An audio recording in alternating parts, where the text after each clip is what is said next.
Good morning, everyone. Welcome to our seminar on using metrics to drive your business growth webinar. So let's put some context about what we're talking about and why we want to drive our business. These are some of the stats just recently out from the Bureau of Statistics. There's 2.2 odd million trading businesses in Australia, and about 2 million of those have a turnover under $2 million.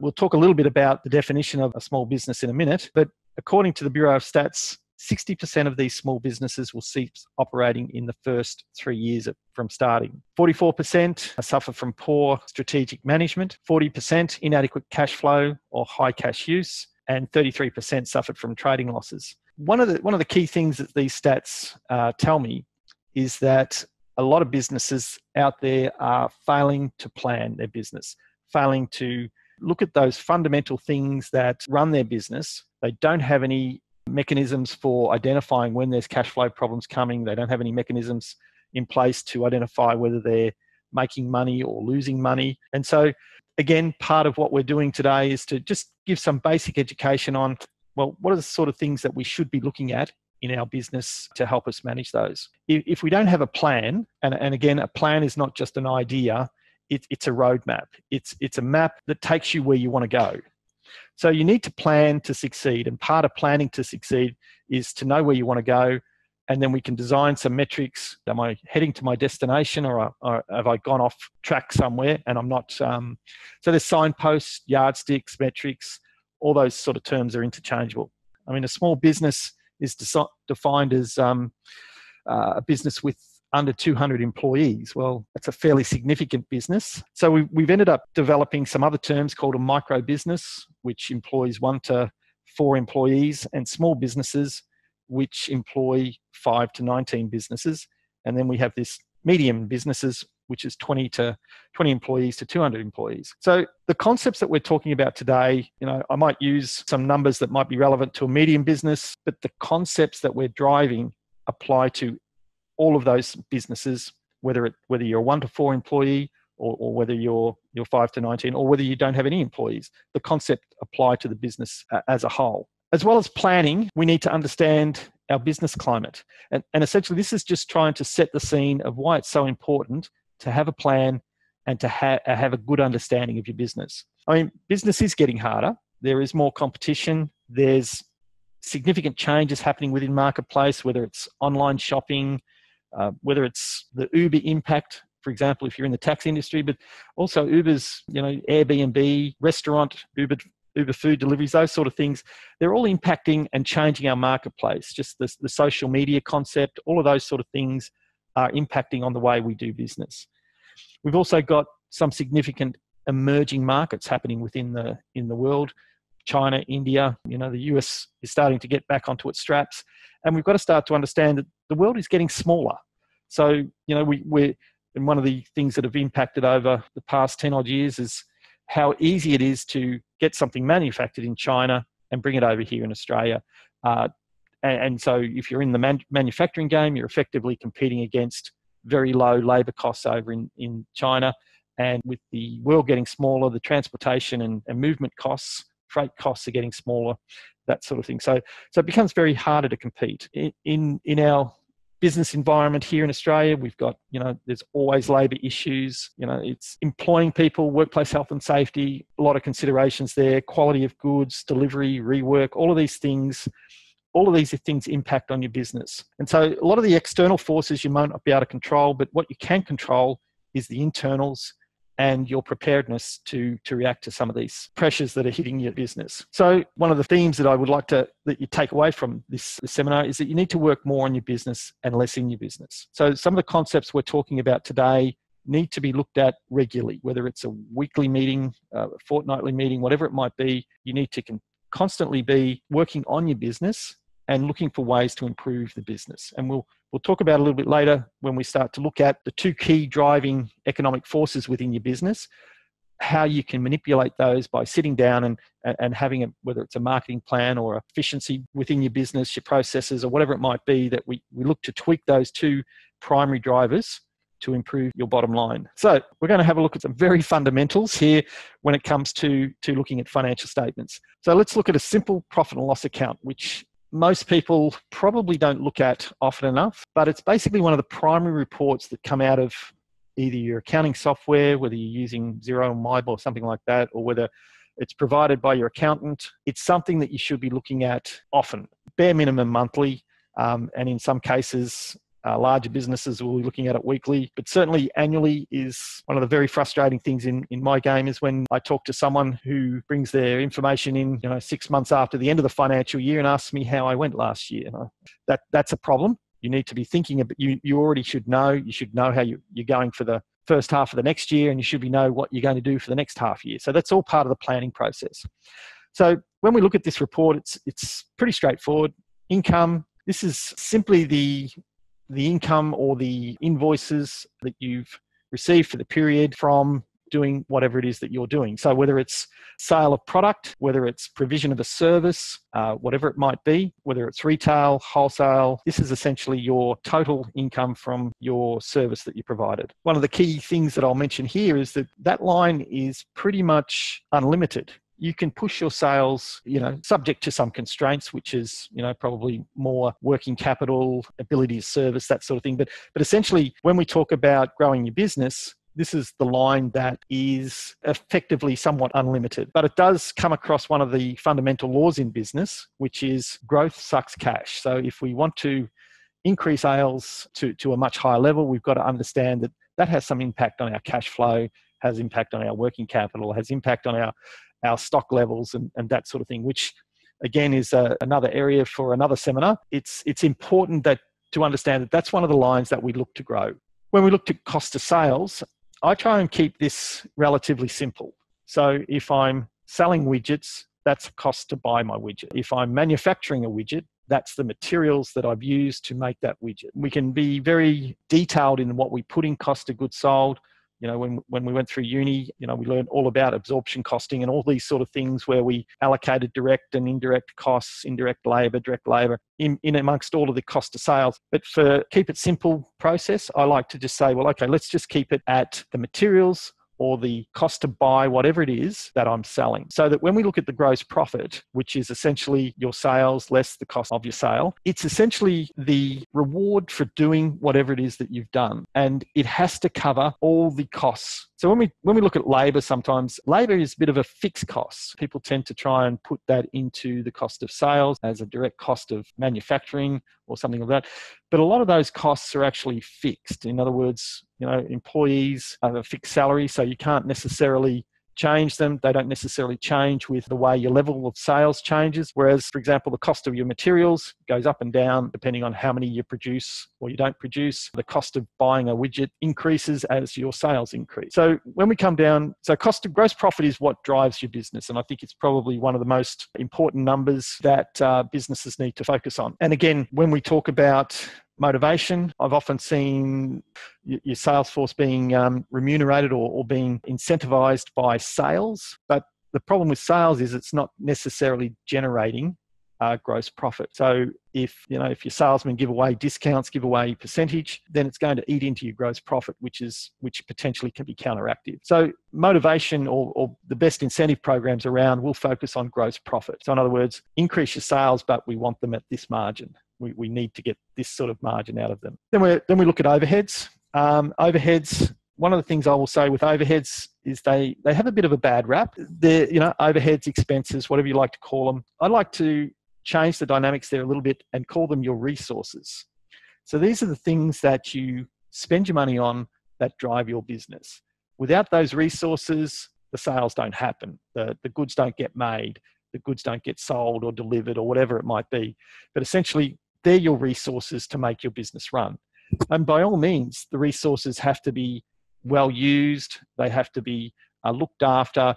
You don't just waste your resources, you manage them well. So that you still got to have resources to make your business run. So it's limited about how much you can cut these resources down. So if you cut them down to nothing, your business will starve and die. So you need to feed the business operation, and that's what these resources are. And then so your operating profit or your gross profit there is to cover your overheads, and at the end of the day, hopefully produce a net profit, which that net profit gets reinvested, hopefully back into your business, or paid out to the stakeholders as dividends, or pays off debts, or rolls into your balance sheet. Now, just to get the connection between the other report that you generally get from your financial statements is your balance sheet. I'm not going to spend a lot of time here, but just talk about a couple of issues or a couple of things to understand. Essentially, your balance sheet is telling you what assets I have and how I funded those assets. And assets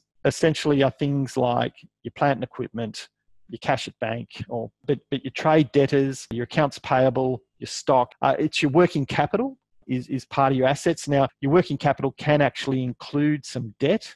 So in other words, your suppliers, people that you owe money to, form part of your working capital. So all of those assets are funded either by the owner putting their own money in, or liabilities such as bank loans.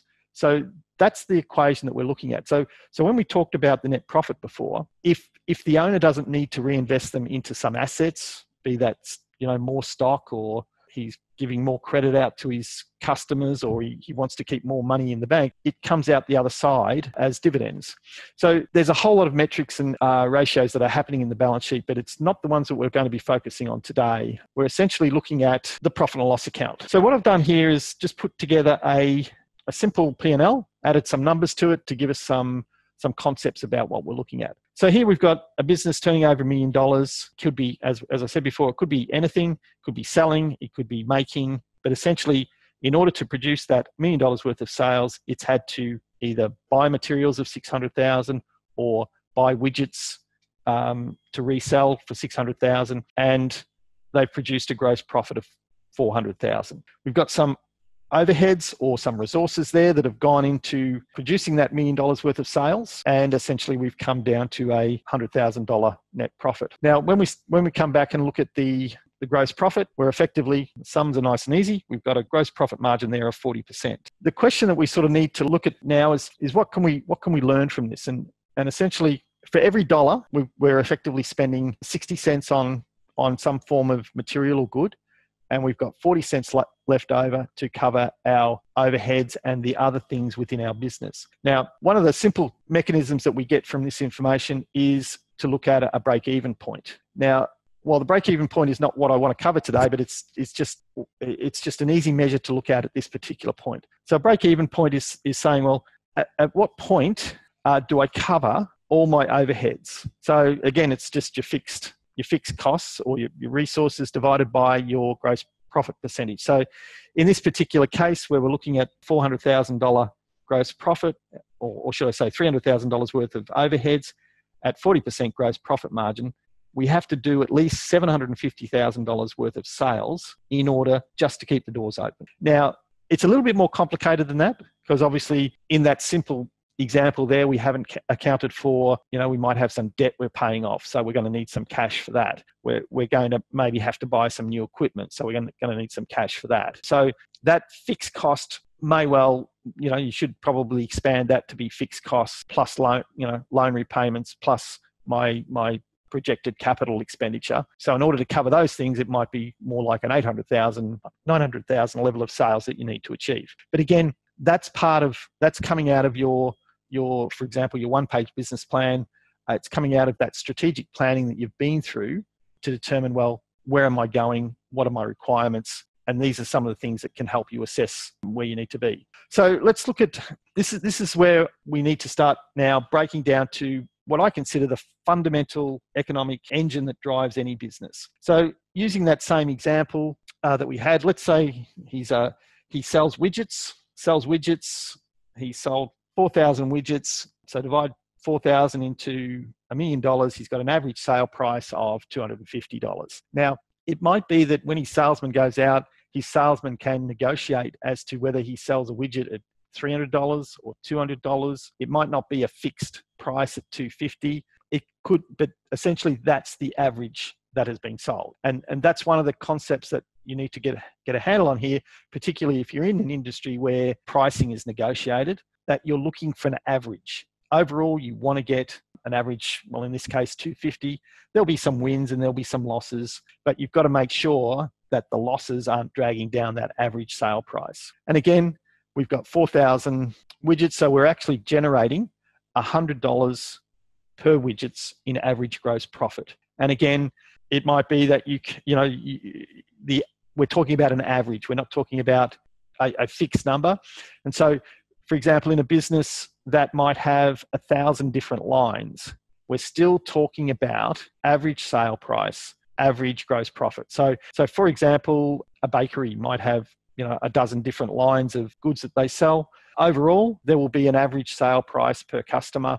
There will be an average gross profit that they make out of their sale of product. And we'll talk a little bit later about whether we drill down into every item or whether we stay up and just look at a global figure. And again, that depends on your reporting systems, what information that you have available to actually assess what's going on. Things like, you'll also see it in areas like, for example, I don't know how many times I've put my car in for a service and I get a call from the lady who took the booking and she says, oh, look, you're due to have your injectors flushed or something, my indicator fluid changed or whatever it might be. And so that's just looking to add something a little extra, for a cost of $100, we can flush your injectors. And so they're just looking for that simple little thing that'll lift the average gross profit. Extended warranties are another area, insurance particularly. And, so it's just looking for that low volume added service that can increase your margin.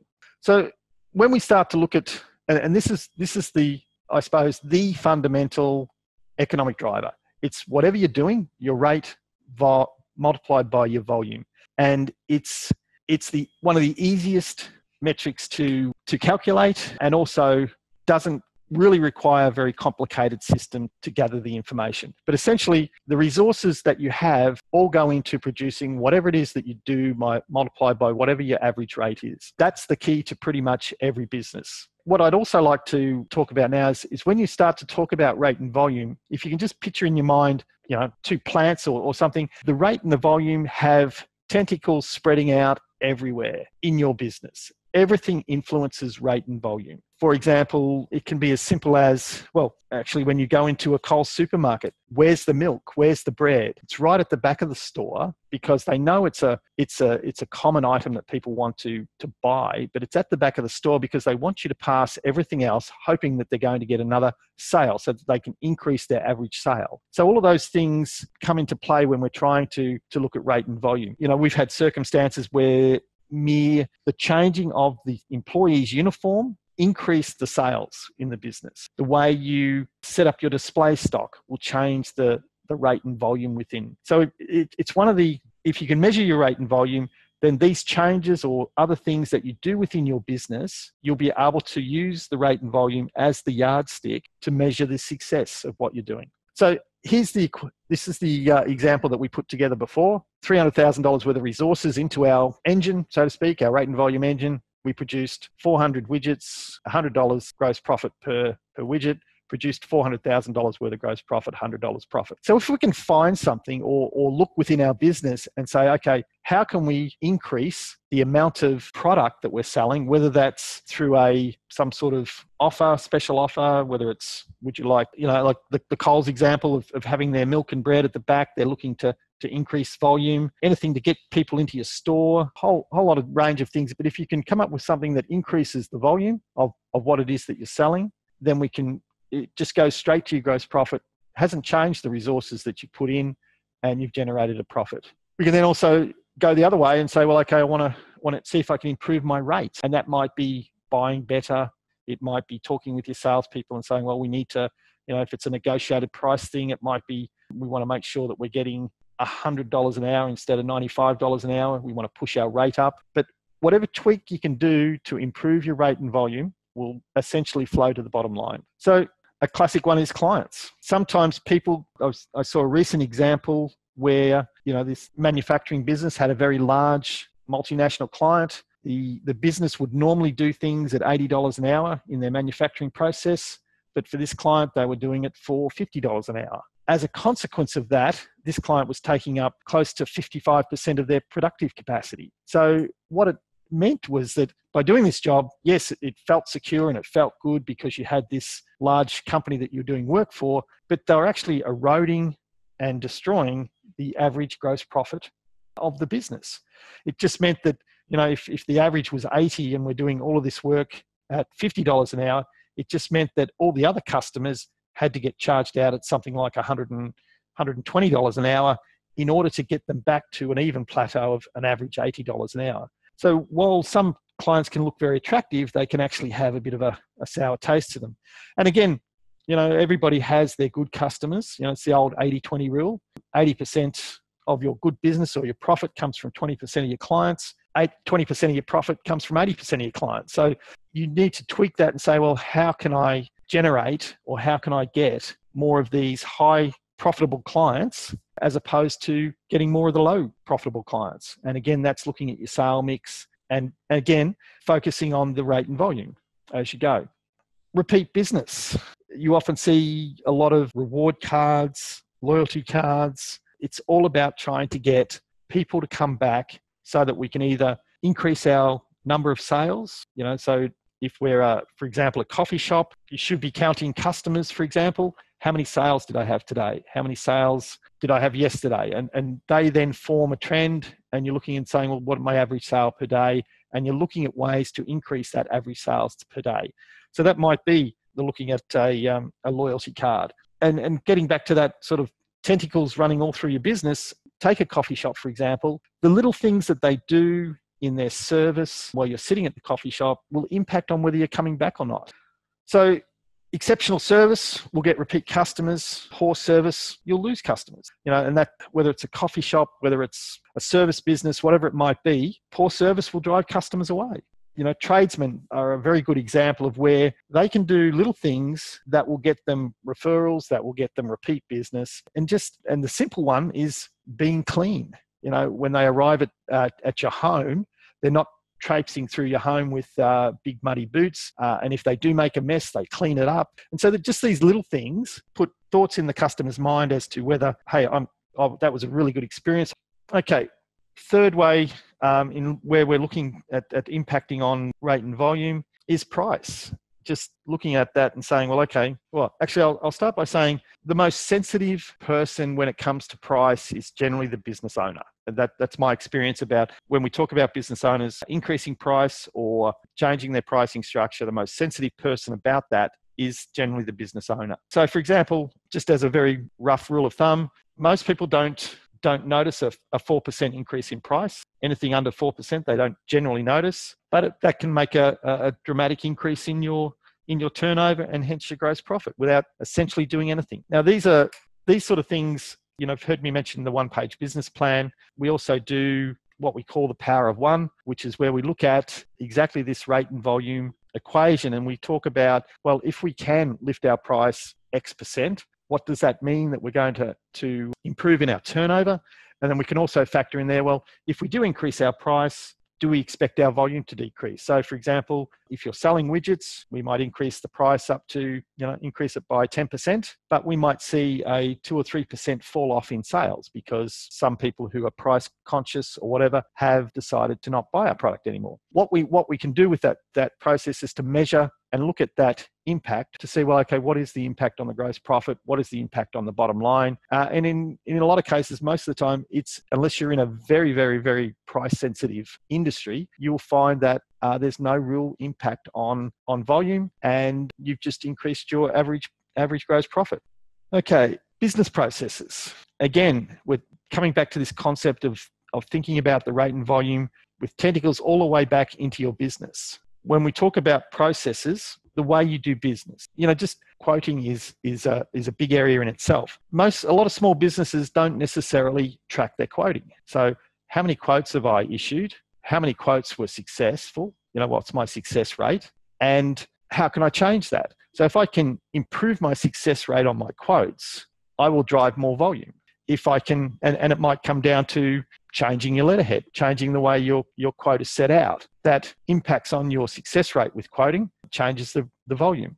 So it can be that. It can be simply the way your receptionist answers the phone. It can be, as I've mentioned before, the way you present your products, even the way you package your product when you're sending it out to a client. And that goes for service providers and people who manufacture and sell goods. If it rolls up in a tatty box and doesn't look particularly good, if it comes much better presented, that can improve the volume. So, and then we also look at the way you manufacture as well.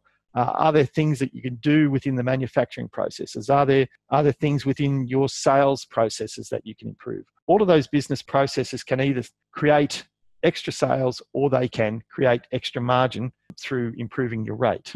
One way to look at your gross profit, which we haven't talked about a lot, is that cost of your sale or the cost of your material. Can you get a better deal? So the simple equation here is that if you can decrease the cost of your sales, you automatically increase your gross profit margin. Productivity is another area. And I sort of mentioned that before when we were talking about processes, but particularly if you're in a service industry and, for example, when you're selling hours or you're selling labor or something of that sort of process, productivity is critical. Whether you can get jobs, for example, if you quote a job that's 100 hours, but through efficiencies and improvements in productivity, you're still quoted and charging on the 100 hours. But if you're able to get the work done in 95, 90 hours, then you've still got that, you've created that extra capacity in your business. It now means that you've got some extra volume in which to make more margin. So efficiencies, systems, process reviews, quality control, they all impact back to this rate and volume. So this is the critical thing. What you measure, you can manage. So if you're not measuring these basic metrics, you can't manage your business. Now, if I go into let's say if I went into a manufacturing business and they have no idea what their average gross profit or their hourly rate is or anything like that. One of the simplest processes we do is we just go back and we say, well, okay, at random, pull out 6 to 10 invoices that you've done in the last 2 months. So we pull those out and we would have a look and say, well, okay, what's the material cost to do this job? And so from each invoice, we're then calculating the gross profit. Then whether it's a machine-based process, so in other words, we're talking about machine hours, or whether we're talking about workmen out in the factory floor spending labor hours on it. And again, if they don't have it, we try and get them to best estimate. We then try and say, well, okay, how many labor hours went into producing this job? And so we're developing a bit of an analysis on each job. So sale price, the cost of the materials, hours to produce. Now from that, we're going to get essentially sales less the cost of materials. We've now got the gross profit, or essentially the labor component of the job. And for example, if that's $1,000 and they've spent 10 hours on the job, we've got an average labor rate here of $100. So that's the base information that we need to work with. Now, it could be that you're in a sales game. So it's more like, what did you sell the good for? What was the cost of the good? That's your cost for sale. If it's a service industry, again, you don't necessarily in a lot of service industries have a cost of goods. And that's one of the peculiarities of a service industry. You might just have, this is what I invoiced, and this was my hour input into that to give you an average hourly rate. So from there, we can actually get an overview of their actual hourly rate or their actual gross profit per sale. And from that, we can then look and say, well, okay, let's compare that with what you desired to get, what was in your budget, what was in your what were you hoping to turn over this year, and sort of map out and say, well, okay, this was my budgeted rate and volume. How does that compare with my actual? So you do need to do a bit of process into determining what your actual is versus what your desired or budgeted rate and volume are. Once you have those, you now have on your actual rate and volume, you have a yardstick to measure your business success. Now, what I generally try and promote in when we look at or focus on this rate and volume is that I actually ask the business to, at the end of every week, to do that analysis. These are the invoices that this is my sales for the week. This is my materials for the week. This is my gross profit for the week. This is how many production hours I put into these jobs. There's my average hourly rate. So every week, they're doing that. Every week, they're looking at that average hourly rate, and we've previously set up a budget or a desired hourly rate, and so we know how we're tracking. Every week, we know how we're tracking. And every week, that builds into a monthly rate, which builds into a quarterly rate, which builds into a half-yearly rate, which builds into a yearly rate. And every time we build numbers into this, we should be getting close to our desired rate. And one of the things that we can do with the rate and volume is we can measure changes. So if we do some significant change to our business, we can see what impact that has on our rate and volume. So it might be that you have a big sales promotion. You would expect to see your volume increase. You would expect to see, maybe you might not see your rate increase, but you'd expect to see your volume increase. And so you can gauge the response of different marketing concepts that you do, different marketing processes that you put in place. Is the newspaper ad producing more than the online marketing? Is the online marketing producing more than the sign out the front of the store? What is it that's actually producing? So just tweaking and changing things, and then looking back at your actual average rate and average margin, or whatever the measure is for your business, and seeing what the impacts are there. So it's a simple measure. It does take a little bit of time to set up and a little bit of time to understand it. But once you get that understanding, and again, you get into that rhythm of reporting it. And in my experience, the moment people identify and understand the rate and volume, and they start reporting it on a regular basis, we'll see improvement. Now, the question then comes down to who they're reporting to. And this is where your external financial advisor comes into it. If you've got to every week write on a bit of paper or fill out a little form, shoot it off to someone. And again, it can be your accountant. It could be even a business colleague that you use as a mentor, that you're sending off this, and essentially you've now got a motivation to make this thing improve because you're reporting it. So these simple little things can significantly change your business. Now, what we do here is that we sort of combine that with looking at a process with what's important to you, so that we can, because again, it does come back to this strategic planning and understanding where you're going. It's all very well to create these tools and measure your performance, but you've always got to have that goal in mind. So we can look at the one-page business plan, which generates your budgeted targets. We can look at what we call a three-way forecast, which another way of talking about a three-way forecast is it's a three-way, or looking at this is what your desired results would be. This is your action plan for the next 12 months in regards to your profitability, cash flow, and your budget position, or your balance sheet position. And it's key that we then do the review and the reporting, who, what, when, and what. So you need to report, and you need to have some sort of accountability to make sure this rolls forward. And we do that through quarterly board of advice meetings, where we can talk to people about how they've improved in their rate and volume over the past quarter, what they're going to do the next quarter to improve and change it.